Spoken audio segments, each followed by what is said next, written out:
thanks for the introduction. So feel free at any point to interrupt me, to ask questions. I want this to be as informal as possible. I am a social worker at the Ottawa Hospital's Cancer Centre. At the Cancer Centre, there's a program called Psychosocial Oncology.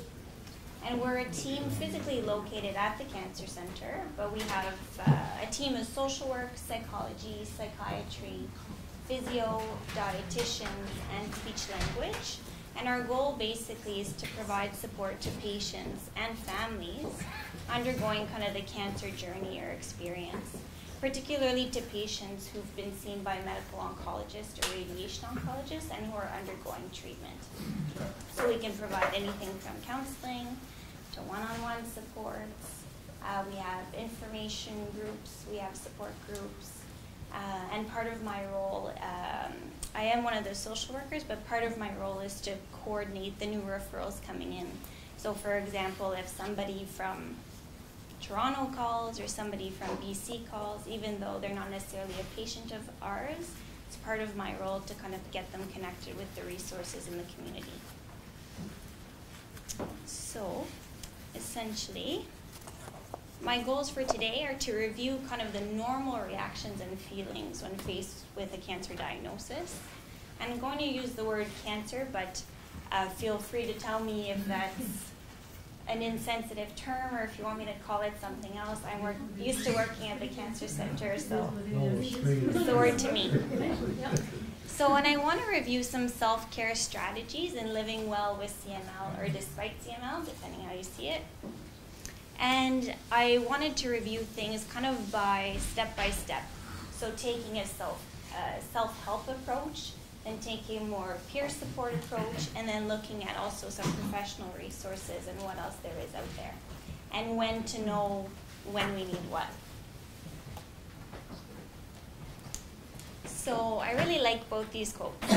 Getting a cancer diagnosis can feel like being dropped behind enemy lines in a foreign country without knowing the language, without money, and having no control over what is happening. Some may feel on red alert. And the next is cancer is a word, not a sentence. I think that one's really powerful. So 2 quotes, completely different perspectives. So what is it like to live with cancer?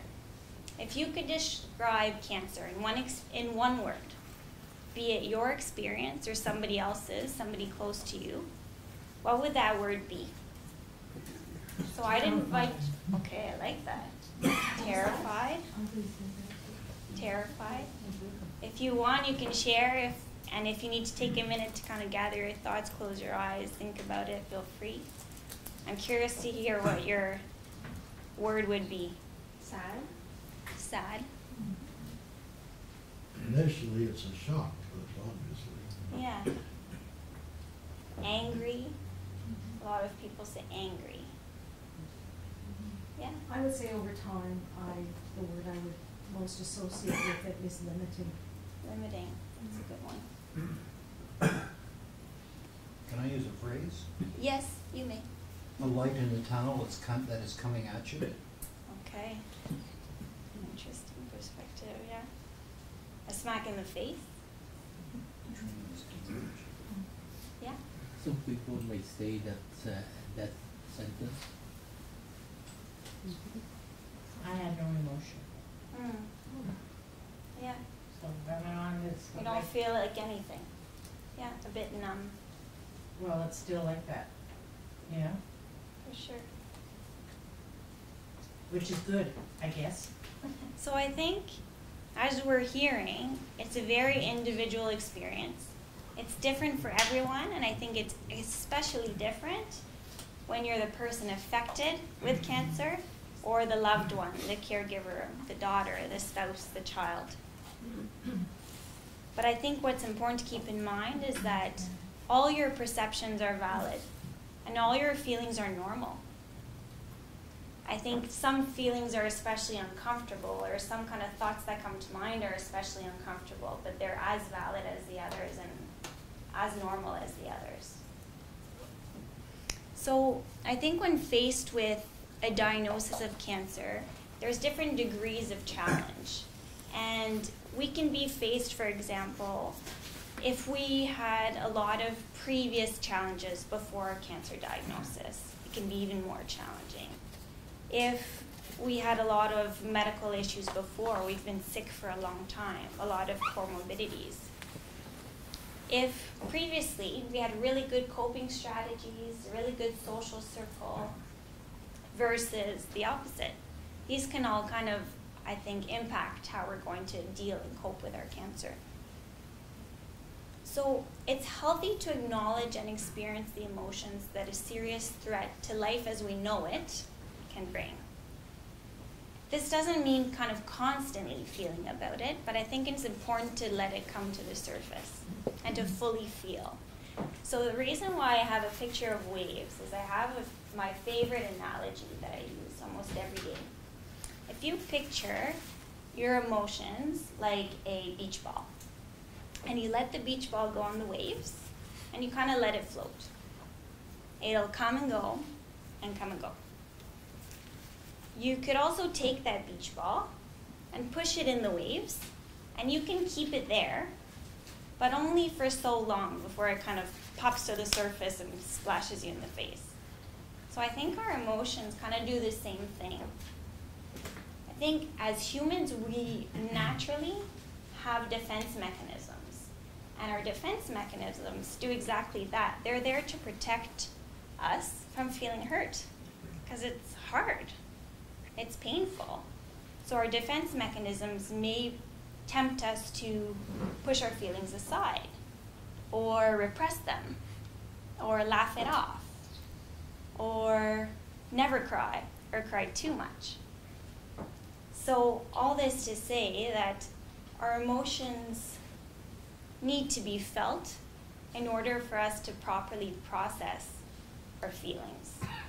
That doesn't mean necessarily that you have to cry or you have to do this. There's no kind of recipe or algorithm to do it a right way. I think the importance is to find an outlet for you that works, that lets you kind of exhibit how you're feeling. There's some studies that show that if you're not processing your emotions, that later on they kind of pop up in a different format. So for example, some people will say, I suddenly am a bit of a control freak, which I've never been. It'll suddenly really bother me how my spouse loads the dishwasher. Or I am suddenly really obsessed with my schedule and being on time or being early. So that just goes back to show how important it is, and I can't put more emphasis on this, just to process those emotions, but to find a way that works for you. So we spoke a little bit about different reactions. We spoke about shock, distress, feeling devastated, numb, scared. A loved one of mine was recently diagnosed with cancer, and I felt like you. Until I had kind of more information, I was numb. I didn't even know how to feel anything. And I think, again, it's part of processing an emotion. We can feel overwhelmed, scared, uncertain, a bit in denial, anger, stress, anxious, guilty even, as though we've caused our cancer, or we've brought this on, or we've lived, a stressful life or an unhealthy life, or we've deserved this somehow. Can feel ashamed, lonely, sad, depressed, and some people will even feel kind of a sense of relief, feeling, oh, okay, that's what was going on. I didn't feel like myself. I wasn't kind of going cuckoo. There's something wrong with me, or there's something that's medically able to be explained.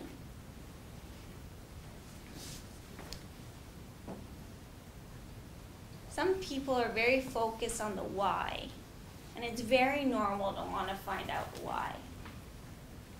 I think where there's a fine line is, for example, I once knew of a patient who was convinced that their cancer was caused by an exposure to a chemical at their workplace.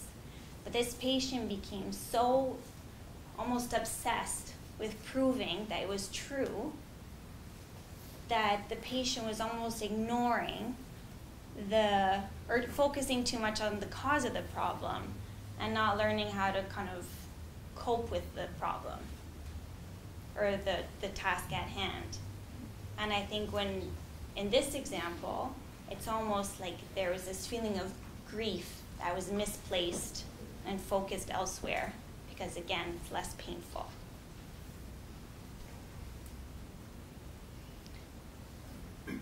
There's a lot of fear about pain, and Dr. Bensbruckler spoke a lot about the side effects, maybe fear about what this will mean.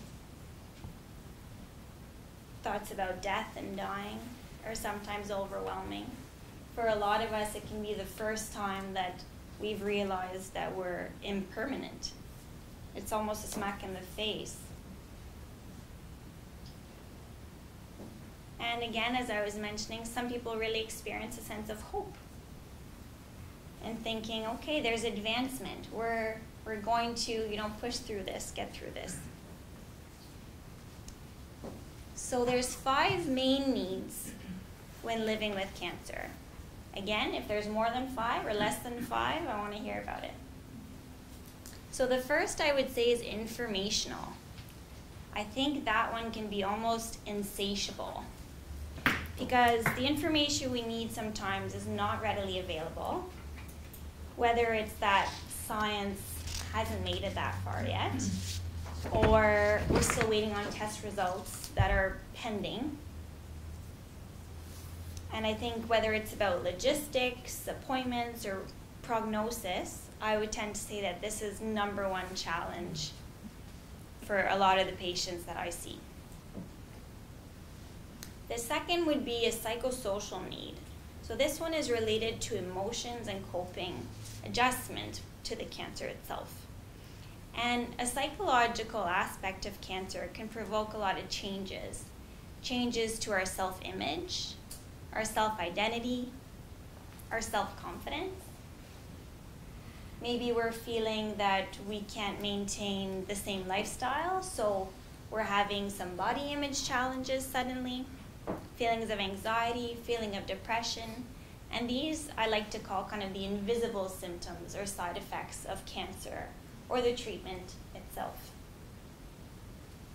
Sometimes it can shift kind of our definition of what the normal us is. So another need is a social need. So communicating with people, connecting with people either outside or inside of the cancer world. And that can cause concerns or challenges in regards to relationships, finances, job security, access to care, access to medications. The practical and financial pieces are pretty big as well, whether or not we're needing time off work, logistics of maintaining a household while we're experiencing new symptoms, getting to and from appointments, that sort of thing. And a spiritual need. I think that's the need relating to belief and the need for hope. Wanting to understand maybe at a deeper level, what does this mean? What does this mean to me and why me? Why now? Did I miss any? Any that you would add, remove? So for CML, we talked about these earlier, and a lot of the terms that you added earlier, we could even add in here. So I want to speak about the guilt a bit. So when I was talking to Lisa about CML specifically and the reason why you created the network, we were talking a little bit how there can be a perception of, because CML is so chronic and so I want to call it invisible, kind of to the naked eye. CML doesn't look like cancer does in the movies.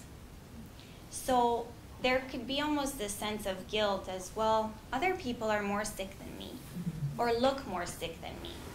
So how can I be experiencing these feelings or this anxiety or this fear? I'm not that sick. She's more sick than me, or he's more sick than me. So I think if we all thought this way, then no one could cope with a less severe experience, because there's always going to be someone more sick and always going to be someone more healthy. And your cancer experience is relative to its own, and only its own. Even if you know somebody with a very similar trajectory and a very similar diagnosis, similar age, you come with a set of skills, you come with a set of challenges, a set of benefits, and it's a very personal experience. So you can practice feeling grateful without feeling guilty, if that makes sense at all. And so I want to talk about grief and mourning a bit as well. We often hear of the notion of grief as if we've lost somebody that we love. But there's a really intelligent doctor, Dr. Alan Wolfelt. He's an American physician who specializes in grief and loss. But he speaks about grief and loss not only if when we've lost somebody, but also in regards to life transitions. So he says that grief is the individual experience to a challenge. Okay, follow me so far? So he says that there are 3 parts attached to loss: loss of self, loss of security, and loss of meaning. So I don't know about you, but when I think of cancer, a loss of self meaning, okay, who am I now? Or, you know, there's a shift in identity, at least for a period of time. A loss of security, that can be the daily, everyday routine, the security of having, you know, a perfect bill of health. And a loss of meaning. You know, what's my meaning now? Where am I going next? And Dr. Wolfelt also speaks of mourning, and he speaks of mourning as the shared experience to loss. So by creating connections with others and creating connections with people who've experienced something similar, we have the opportunity to retell our story. He's very strong on the concept of the power of retelling your story. Now, this isn't for everybody, because some people say, I'm so tired of talking about cancer, I'm so tired of talking about how I was diagnosed and how it went down. But I think also there's something very powerful about having the opportunity to share that with somebody. And I think as we're doing that, we're also processing and allowing people to learn from us and vice versa. So something to keep in mind. So how to live well despite illness. So we can become self-caring. I know this is pretty typical to hear of, but enjoying activities that you like, things that make you happy. There's actually a doctor in the UK, it was in the news yesterday, who's doing what's called social prescriptions. So for mental health, instead of prescribing anti-anxiety or antidepressants, this physician is prescribing connections in the community based on what the patient wants to experience. So it's different perspective. So becoming self-caring. Building your team and delegating. So that can be something as simple as chores, booking appointments, practical aspects, you know, picking up groceries. And I think delegating can help with compartmentalizing. What I mean by that is today, with how I'm feeling today, I'm feeling more emotional. You know, cancer's not linear. I'm having a harder day. I may not be able to cope with everything today.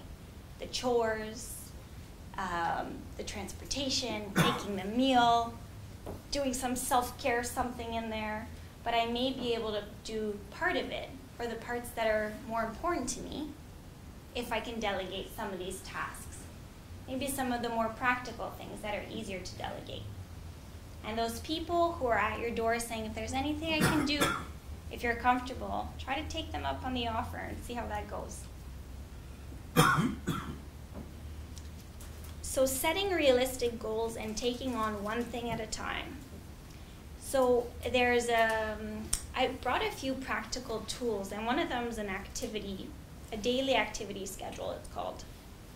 So essentially, it's really proven that for anxiety reduction, having a routine, setting goals, aiming for goals, and achieving those goals can be really anxiety reducing and motivating. And it doesn't have to be, I'm going to run a marathon by the end of May. I think if they're simple, concrete, achievable, and measurable, then these are things that you can add. I've done this with patients before where it's even something as simple as from 8 to 10, I'm going to have breakfast. From 10 to 11, my goal is to have a shower, go for a walk. From 11 to 12, and it's not to show that I think these are important things, but it's just to make them more concrete. And so that at the end of the day, you see, oh, I did have an actually very productive day, and you're inching up towards maybe bigger goals. So the other aspect would be to explore your comfort levels, boundaries, and setting limits. So I spoke to a patient recently who was saying, I just want to not talk about cancer. You know, my friends ask how I'm doing. I know they mean well. I'm just so fed up.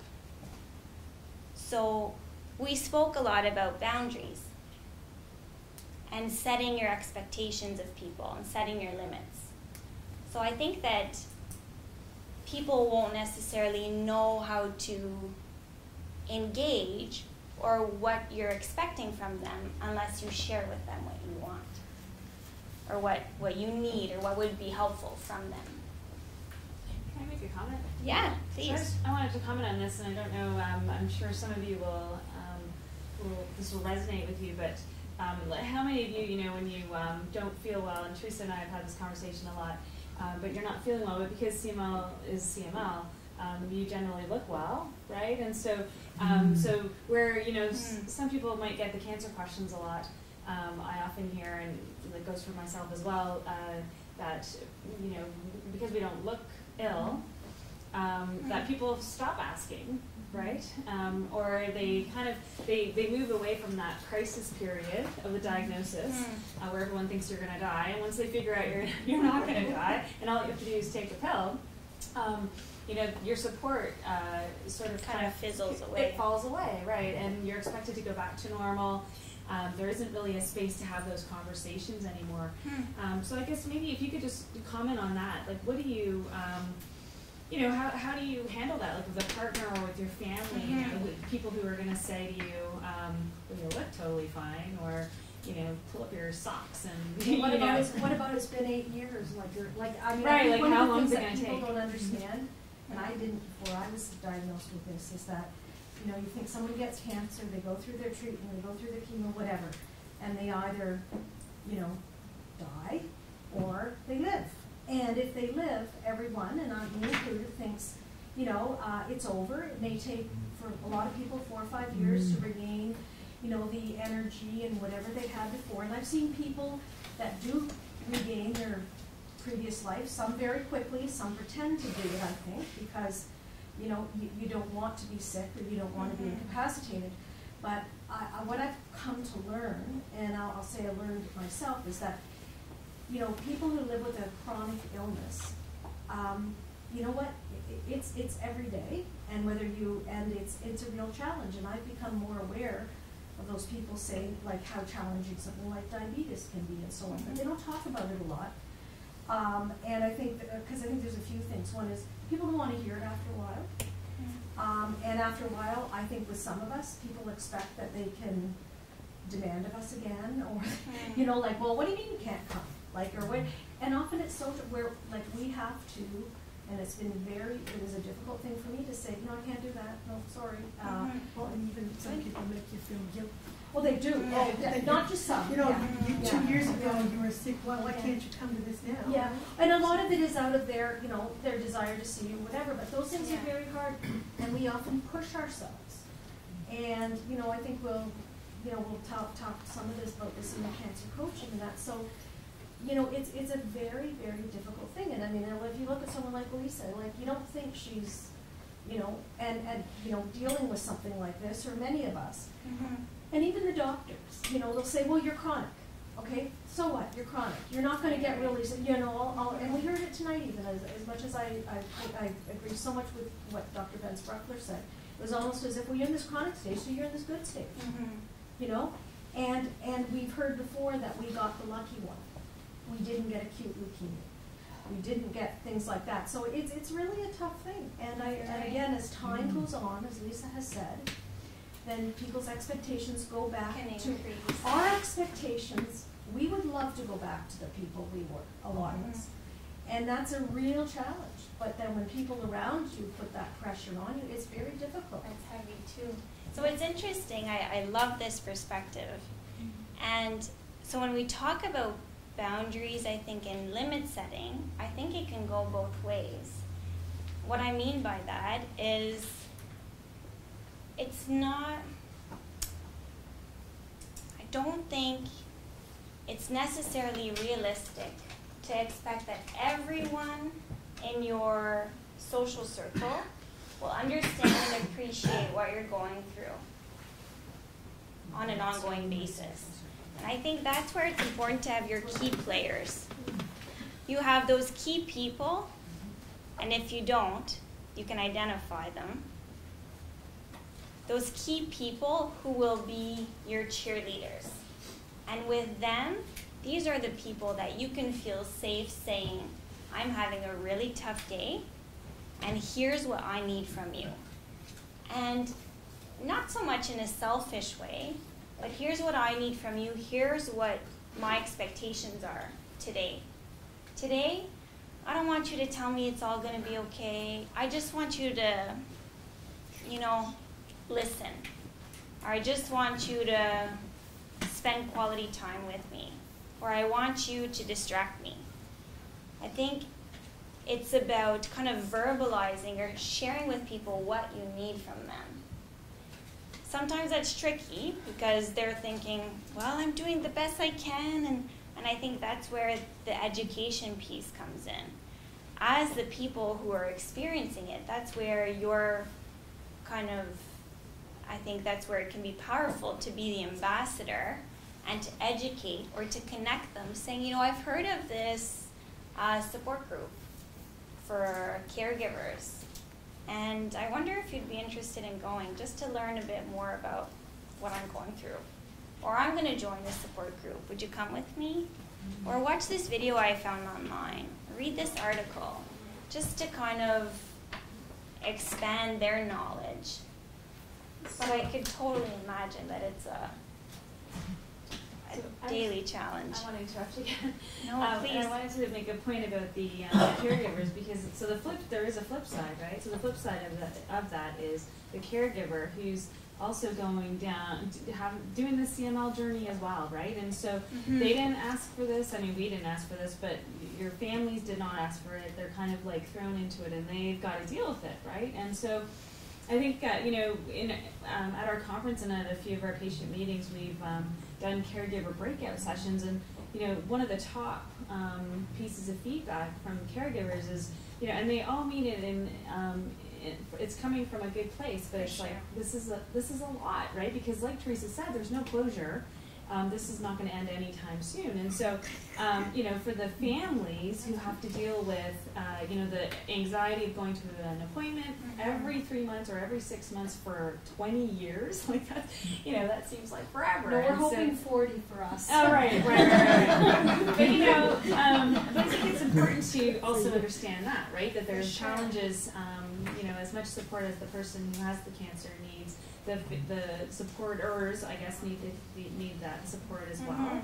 And I think that that's really where connecting with people who share your experiences like this kind of thing actually helps a lot, so you can actually, really openly talk about, and I'm speaking for both the person with CML and also the partner, because this is a safe forum to, complain as much as you want, and no one's going to say, I don't understand what you mean. And I think these apply like as much to the person itself, to the caregiver, to the family member, right? Being able to delegate as a caregiver, you have to delegate, or as the person, these are kind of survival. It'd be hard for some people to do that. Absolutely. And to keep doing that, because people want to, revert back. I know for my husband, the guy in the kitchen, he's constantly, and I'm not that, I'm a pretty strong individual, but he's always intervening and saying, even with our own kids, your mom's not going to do that. We can't go out, because everybody wants to forget to a certain extent and to go back to the way things were. And I think one of the most important things for me has been that, I have two people, my husband and my daughter, who say, no, you can't do that, okay? You can't, you're not even opening the door to someone today who's coming for a visit, because there are days that,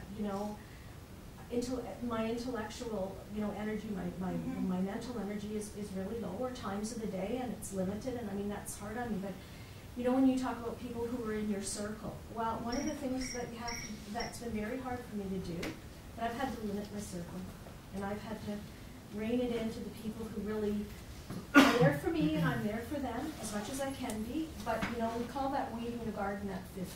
Okay, you pick the people that are really important for your life and whatever, and contribute something, because otherwise, it was, for me, I was trying to balance the same like I had a very high energy level before, and I could do all this and work and whatever, and that wasn't my reality after.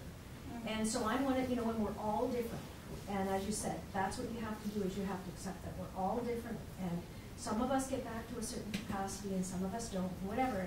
But it is, as Lisa said, it's really a challenge. The things that my husband and daughter do for me, that my son would never, who lives 5 miles away, doesn't even know, because he's back in the old world of 6 years ago before I was diagnosed. And I wonder if part of that, some family members or some friends just wanting things to get back to normal. I wonder if part of that is, again, kind of their defense mechanisms. Yeah, absolutely. This is too hard, or I don't really understand enough to cope with this, so I'm just gonna sweep that under the rug. It's their denial. Yeah. Yeah, it is. It's denial. And it's very normal, but it doesn't mean it's easy to live with. Energy. They always did, and you could handle it before, but you just don't have the energy for them to rob it anymore. For sure. And I think it's easy to say, right? It's easy to say, well, set your limits and share with them what you need. Yeah. But at the same time, I think that's where it's it's a practice, right? And you practice limit setting, and you practice setting goals and expectations for yourself and sharing your expectations of others. And I think you'll quickly realize who those key players are and who those people are that you weeded out of your garden, right? We've talked about this a little bit, but trusting yourself, trusting your gut. You don't feel like it today. If that's your perspective every day, and you're feeling that every day you don't feel like it, every day you don't feel like showering, don't feel like eating, don't feel, that's a bit on the extreme side. But if, you're allowing yourself today, I just want to have a day for me. I have a busy day tomorrow, I had a busy day yesterday. Give yourself that. And I think when we talk about, trusting ourselves, also being patient. We spoke a little bit about identity and how our identity shifts. It doesn't mean that this is your new normal. It just means this is your new you for today. For tomorrow it'll be different. or the next day it'll be different. I like to think of kind of the concept of normal as being fluid, depending on the day.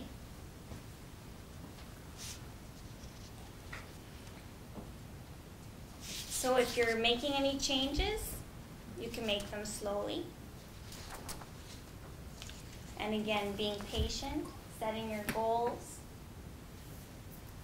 ask and share. So again, it's about telling people what you expect of them.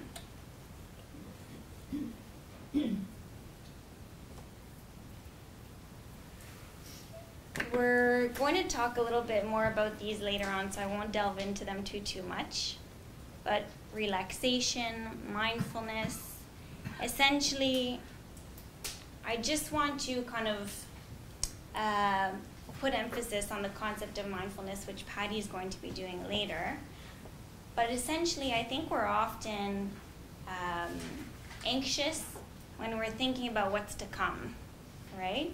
So a good example, have you ever driven somewhere and thought like, I don't even remember which route I really took. I just kind of showed up here. Or you get out of the shower and you think, did I wash my hair? I think it's just part of we're used to doing multiple things at once. Very rarely are we focusing on what we're doing. Are we washing our hair and thinking, gosh, this shampoo smells good? My gosh, this feels really nice. No, we're thinking, what am I going to do later? Oh, I have to do this, I have to do that. Like we're kind of on autopilot. So I think when we're really truly grounded in the here and now, that's where there's a really safe space. Again, easier said than done. But hopefully Patty can teach us more about how to put that in practice. So the self-help piece, again, meditation, mindfulness, we'll get to a little bit later. On this website, there is an 8-week free mindfulness class. And it's worth checking out. Over there, I spoke a little bit about the daily activity tool, but there's also, I brought what's called a worry tree and a tool called, oh gosh, the thought record. So if you're finding that you're worrying a lot or having a lot of anxious feelings, these are definitely tools that you can take, and I took them straight from this website. You can sit through the website. You'll see some of them don't necessarily apply, but there's a lot of really good kind of homework that you can assign to yourself. These are really good self-help strategies. And I put the Ottawa Mental Health Crisis line there because I feel like everybody should know this by heart, and there's no shame in feeling like, you know what, I need to talk to somebody who doesn't know me today. I just need to vent. So the next step would be peer supports. We spoke about the concept of kind of mourning a loss or mourning a transition, how that happens as a group. It's not for everybody, and I think it's important to pick the right time, but support groups can be really powerful. Or making connections through a network like this one. I put the Immerman Angels there because similar to the CML network, it started small and it kind of blew up. So it started in Chicago and now it's active through 60 different countries. So you can choose to be a mentor or a mentee, and they connect you with somebody in the world who's had a similar experience. And you can connect with them by phone, email, Skype. It's a really interesting resource. If you feel like, oh, I don't know, a support group's not really my thing, I don't like people seeing me emotional, or you know, in the evening I like to stay in my jammies, there's Cancer Chats. You can just do it online.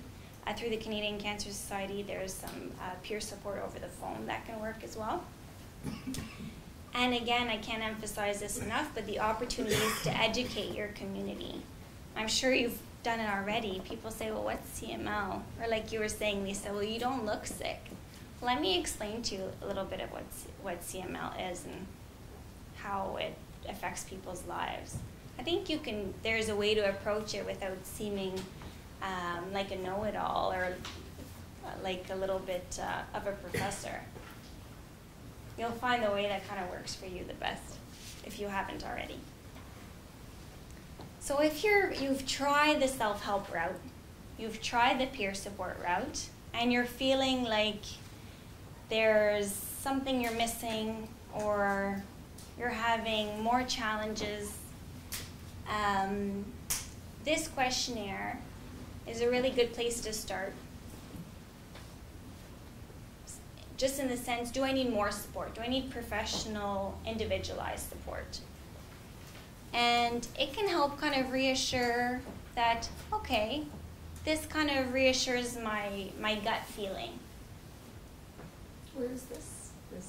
So this if anybody is wants to- in the, if you go online and you search CAPO, C-A-P-O, 2012, I have the work cited at the end, but it's a guide called The Emotional Facts of Life with Cancer. And also, I feel like we should point out that in every cancer center, there's a really robust psychosocial department usually, and that you can get a referral from your oncologist if you ask For sure. it. And one of the things with CML is that we're talking about feeling guilty, and I've heard from a lot of patients, and I have to say I'm guilty of it myself. When you're sitting in the cancer center and there's someone right beside you who's had a bone marrow transplant or is going to have one, or it doesn't have hair or something, if you were going into your appointment with a huge complaint about a headache or vomiting or whatever, suddenly that your symptoms seem to pale in comparison to what this person beside you is. And I'm guilty of even lying about what I was at the cancer center for, or not telling the whole story because I feel terrible about saying, oh well, I take medication every day. But I think that it's important to to tell your practitioner, your doctor about how you're feeling. And I know not all clinicians are open to that. Many clinicians, because of the nature of CML, I don't know if anyone here has been lucky enough to hear, well, you should be grateful, or I'm going to go treat someone who's probably not going to make it to the end of this year. So what are you talking about? And so those are the kinds of things that that patients sometimes have to deal with. And so if you can't talk to your clinician, it's important to talk to someone, whether or not a social worker or finding some support elsewhere, because it is really important. Or find a different clinician, right? You need someone who you can be able to tell them about your side effects, and if you're having anxiety and depression and all that. Because really, as my oncologist always says, if people come in with a complaint, he says it's not acceptable, because CML, it's such a gift, right, that we have this medication that we get to live, but you really do have to live a good life. And so if you're not living a good life, there's actually no reason not to live a good life with all the research and developments that have gone on in this area. So find a clinician who can help you to do that. Except with that, Lisa, I'd say that one of the things is that the fatigue issue is skipped over. Sure. And that is a big issue that affects many of our quality of life and limits us. So we hear that, that's consistent to all the drugs. So basically, the message is not a lot you can do about that.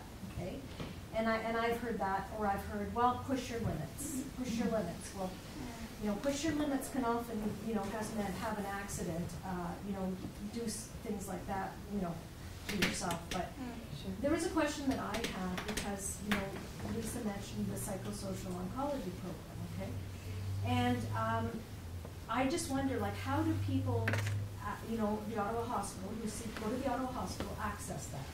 And I'll give you an example. Yeah. When I was diagnosed and I went to hematology, I was in hospital one night and then, came back for all my tests and everything. And I was having a very, very difficult time. We're having a difficult time as a family. And at no time was anything ever mentioned, and I've talked to many people since, because I've since left the Ottawa Hospital, I'm now at another hospital. And we were, I was breaking down, and I was getting, I don't know what to do with you, and then, And it wasn't offered. It wasn't offered, and so, I'm already overwhelmed with, of course, we're all still in the knowledge stage, where we're just trying to find out about what this disease is and what it means and so on. And it wasn't that easy to find the information. And I'm going to give you an example. My husband went for some radiation before Christmas, okay? And it wasn't, you know, it wasn't too serious in the grand scheme of things and whatever. Immediately, we were at the cancer center because with a blood cancer, we seen in hematology. And I didn't know anyone who was ever referred to the psychosocial, oncology program. And I really resented finding out that that resource should have existed for me, because I went out and paid a psychologist and so on who was not a cancer specialist, who had no idea how to counsel me. And then my husband goes in for, he's having 10 days of radiation, and I'm not putting that down to nothing. And he's seen by, someone saying, here, you have a right, you should consider this if you need it, came to talk to us as a family, whatever. And I was really quite disappointed, because, his is something very treatable, short term. We were lucky it was, and so on, and I was offered nothing. So I need to start by apologizing on behalf of the hospital. I would like to say that I wasn't at the hospital when it happened, so that I can get that off my guilty shoulder. But I would like to know now, because I also have friends who have acute leukemia and so on, and they're handed a binder of all the resources that are available to them, and the help and the so on. And for us who come into a clinic, we don't stay in hospital, so we don't get that. There was nothing. And truth be told, it has changed, luckily. And truth be told, because in hematology at the Ottawa Hospital, because you're seen outside of the cancer center in the module, you're not physically in the cancer center, so it's different computer systems. And it's a different way of funding, a different way that the ministry reimburses, yada, yada, yada. Long story short is that that's now changed. It's still up to either the clinician or the patient. You can self-refer to psychosocial oncology now. But you have to know it's there. But you have to know it's there. Yeah, you have to know it's there, right, okay. And more and more we're trying to, that's part of my role, but to get clinicians involved in hematology and blood and bone marrow transplant. No, they don't have a problem. They get all the information, okay, because they're admitted, they're acute patients. Okay, but again, we get into this, you're chronic, you're not as serious, and people interpret that as, you know what, don't rock the boat, we're not as important, okay? So the long and the short is that it has changed, and hopefully will keep improving through time. But I would say, my advice would be, why can hematologists not have documentation there? Right when you go in the clinic to see them, just say, here's some programs that are available to you, including, but that's never happened. I appreciate you telling me this, because part of my role is the education piece and the promoting, so. Now, we've only been going there for like 2 years, and it has never been offered to us. But by the same token, the MapleSoft, or this center, the Ottawa Cancer, was never ever suggested as an option either. Those are things you have to find out yourself. And that is one of the biggest challenges we face, is that, someone has to tell us, what are the supports available to us? Absolutely. And there are pamphlets for the PSOP program. It's the blue one, and the paper handouts are right there. Please take them. I have contact cards as well. You can contact me directly, or you can leave a message. All our referrals come through a system. I receive all the referrals. They're prioritized, and everybody's seen within a few weeks, usually. But the service is there, and it's not a well-oiled machine, but hopefully it's improving. Yeah. I had good results, but again, I can appreciate what people are saying here too. But I asked, this was at the hematology when I went for an appointment, and I got to see a social worker very quickly. I really appreciated that. That was one of the most helpful things for me, plus the psychosocial programs that they had, and my husband and I attended 3 or 4, I think, and that was really good. But I can appreciate what they're saying, and just thinking of sitting in the waiting room where we go, there really is there are none of those pamphlets, whereas when you walk through the cancer clinic, they're all over the place. Everywhere. But even your posters, like psychosocial services, because I said when I went to the cancer center for the first time, like last December, I thought, why are they not up on the second floor of the hospital where hematology is seen? Because I mean, we're a big enough I totally population, agree. even Yeah. if it's a small population. But I totally agree. Okay, sorry, Olivia. No, it's okay. And I just want to mention that there's the same assessment but for caregivers. So different focus, same concept. And these are the support groups we have. I just want to end with this. Thank you very much, Olivia. So, like Olivia said, lots of pamphlets here. Yes, please take. Thank you.